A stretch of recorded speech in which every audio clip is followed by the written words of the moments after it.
So our last guest this evening is a gentleman who has had the pleasure of saying that he is celebrating 25 years in the radio business. Originally from Chicago, but he's worked all over the country. He's authored several different books, and he's a professor, and he's here tonight to talk to us about his career in the radio business. I'm actually glad to have him here tonight because I've been knowing him quite a while. Ladies and gentlemen, put your hands together and welcome to Real Talk, Real People, Mr. Marcus Chapman. How are you, brother? Good. Uh-oh, got the crowd noise. Yes, I have an audience. I have a real audience. We get them from Renner Center, and they have to be back by 10:30 every night, but they come here faithfully every night, and it's a wonderful audience. Glad to have you here, sir. How you doing? I'm good, man. Glad to be here. Great. So listen, tell us all about yourself. You are born and raised here in Chicago. Yes, sir. And 93rd and Oglesby. 93rd and Oglesby. Southeast side. That's right. Very good. So how did you get started in the radio business? What inspired you to go into this business? And then let's go from there.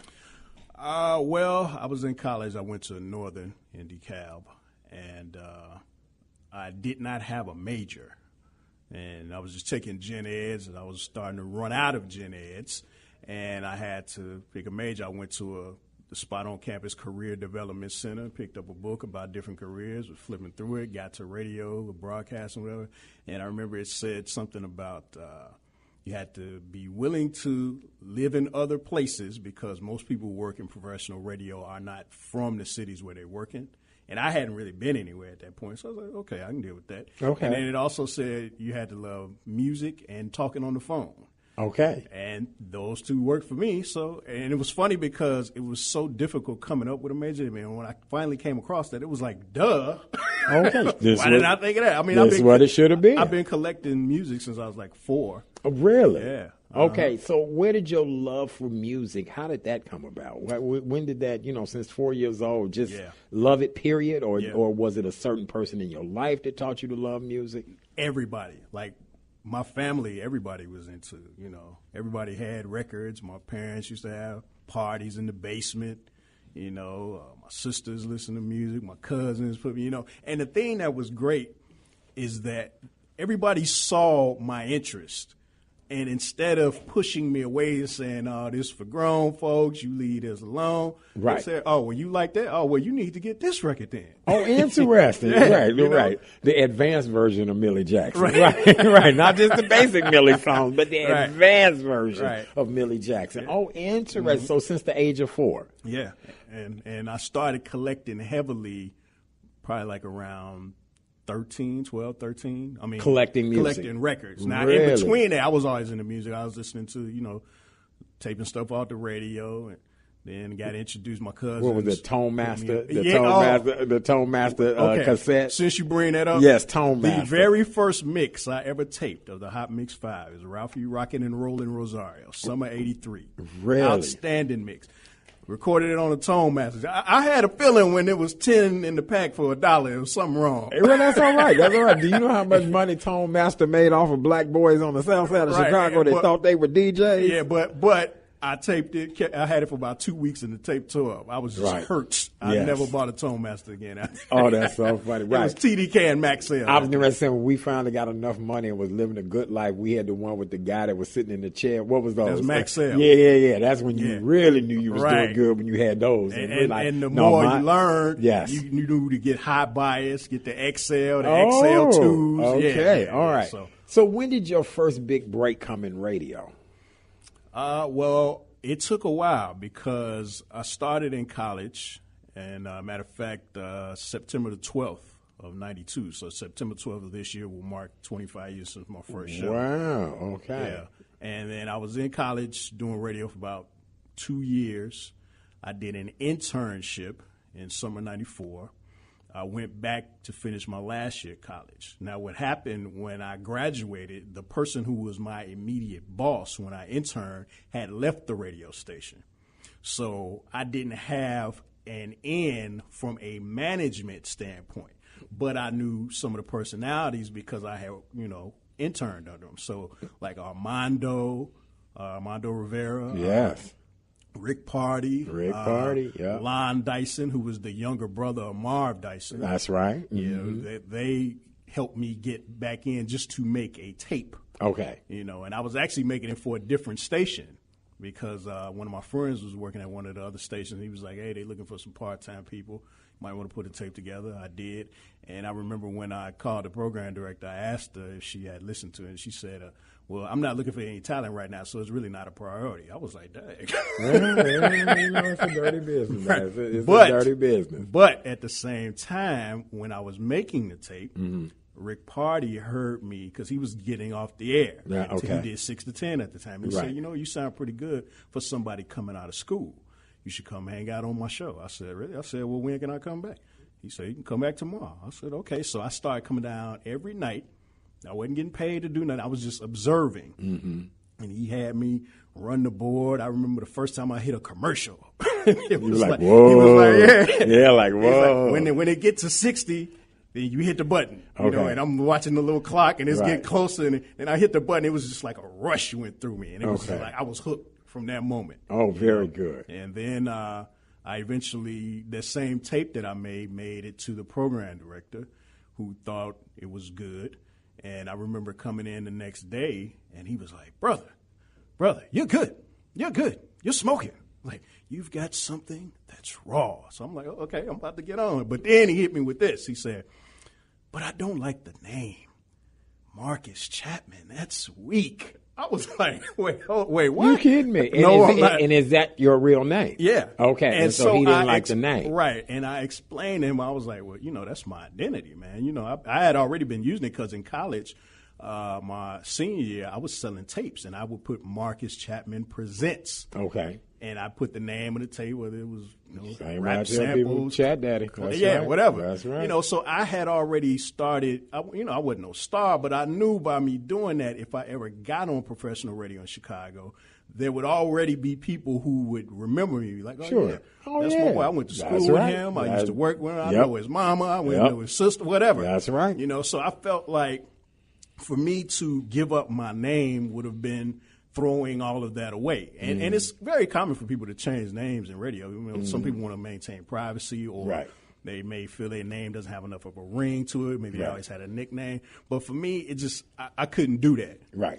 So, and he was like, and I told him that, and he was like, well, make another tape and come up with a new name. Oh, wow, really? Right. Okay. But I got around it because I was just a studio assistant at the time. They let me come in there and start working, pulling the commercials and stuff and taking the requests.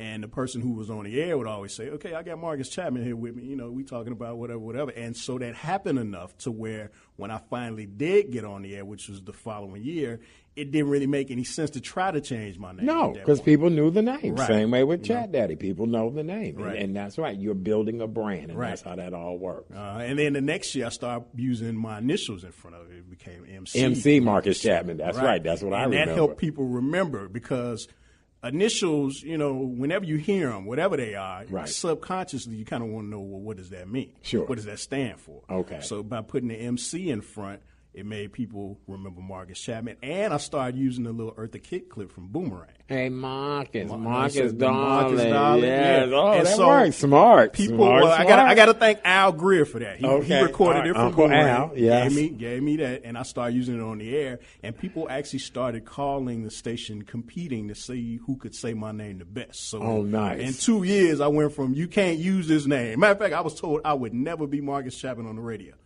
Interesting. Like, you'll never be Marcus Chapman on this station. I know. 2 years later, it's a totally different story. There's so many. Look, that's a whole other story. So let's talk about the fact that you became a book author as well, too. Yeah. You wrote one book, but then you also wrote books about the music business itself. And so let's talk a little bit about that. Well, the book thing came about because I was doing research in the Chicago Sun-Times archives, and I was going through all these articles. I was seeing Doug Banks this, Tom Joyner that, Irene Mojica sued, so-and-so got hired. And I saw all these people's names who I worked with, and my name was nowhere to be found. And the reason was, it wasn't because they didn't like me, it's because I had never been hired for a job that would have warranted me being mentioned in the paper because they typically, Robert Feeder is the main radio columnist. And there were some other people. Right. But they typically would only mention if somebody got hired for a job during the week. I was never hired here in Chicago to be on during the week. I was only doing weekends. And typically that's not going to get mentioned in the paper. That's right. Now, I got hired to work every day in Indianapolis and in Dallas, but not here in Chicago. So it was as if when I was going through all this, it was as if I never existed. I was like, no, that ain't happening. Unheard of. Oh, I know. And there's somebody who started a channel on YouTube. I think it's called like Upper Midwest Air Check. And they have all these recordings of all these people, all these folks I work with. And it's not a single one of me. Interesting. So me being a historian, because I was a music historian before I was a radio personality, I understood that, whether it's now, 10 years from now, 20 years from now, whatever, I come up with the phrase documentation beats speculation. That's right. If you don't have anything documented to show who you are, what you did, what your contribution to the world was, whatever it may be, people can forget about you. And I don't want to be forgotten. If there's one thing I always want to be, it's remembered. That's right. Especially being a little black boy from the south side of Chicago, because that's the way I feel about this. Right. Absolutely. So, it was just, it was something I wanted. It was actually supposed to be, I was supposed to be working on a film script. That's what it was originally going to be. And I have some friends in the film industry, and they said, well, because I was like, do a film script, and then maybe I'll do a book. And they said, well, no, you should do it the other way around. Do the book because so many movies get adapted from books. So that was it. And then it just became like a thing of, like I said, documenting. And it was kind of like reliving everything and telling what it was like to be that person behind the mic and everything you deal with that comes with that. Okay? Everything. Well, we have to do lunch soon. We'll have to do lunch soon, my friend, because I need help with that. Absolutely. I get it. I really do. Right. And then when we come back from break, I want to talk about how you got connected with Unsung. You've been doing a lot on that show, and they use you for quite a bit of stuff, and you've got to be a smart guy to know this music history and stuff like that. And then I told you, there's some other things that I kind of, want to talk to you about as well. But we gonna have you back on because it's I want to do this whole. I'll tell you about it. Okay. All right. So you're listening to the Monday night edition of Real Talk, Real People. When we come back, we're going to continue our conversation with Mr. Marcus Chapman, 25 years in the radio business, and we're just talking about the highs and lows and how it all works out and how he's made a name for himself. Just again, young black man, south side of Chicago, just like any other young black man, and trying to conquer the world and want to be remembered. And I think that's the most beautiful thing ever. We'll be back in just a moment. I have in studio with me my friend Mr. Marcus Chapman, music historian, DJ, all-around great guy, breaking down the story. Yes, sir. I'm not a DJ. What are you? You're a radio personality. Right. Oh, yes, you're not a DJ. That's a difference. Yeah, right, there is a difference. One of the things that I learned when I first started in radio. Because I used to call myself a DJ in college because I was actually playing records from my collection. Oh, really? But when I got in professional radio and I found out that wasn't going to be my responsibility. Okay. It was about being a personality. It was about interacting with people. That's me. Coming up with topics, getting good phone calls. That's right. Giving people other reasons to listen beside the music. Interesting. Well, Marcus, I just said we're going to do a series of little segments to kind of work on some things because it's you and a couple of people I want to put together to kind of have a serious conversation about black soul music. And I think it's very much needed. Yeah, so now, how did you get connected with Unsung? Well, this goes back to the author thing. Okay, so when I'm 44. Okay, most people see me, they think I'm a lot younger than that, but I'm 44. Okay. I turned 44 on June you and 5th. hip hop was born the same time. Yeah, exactly. Hip hop just right, because that's what I kind of figured. You and hip hop. Okay, very good. So when I was turning 40, I came up with this idea of celebrating my life in a unique way. It was like if I could pick. Originally, I was just gonna pick my 100 favorite songs, and it was like, no, that ain't gonna be enough. Okay. So I expanded it to make it 500 songs.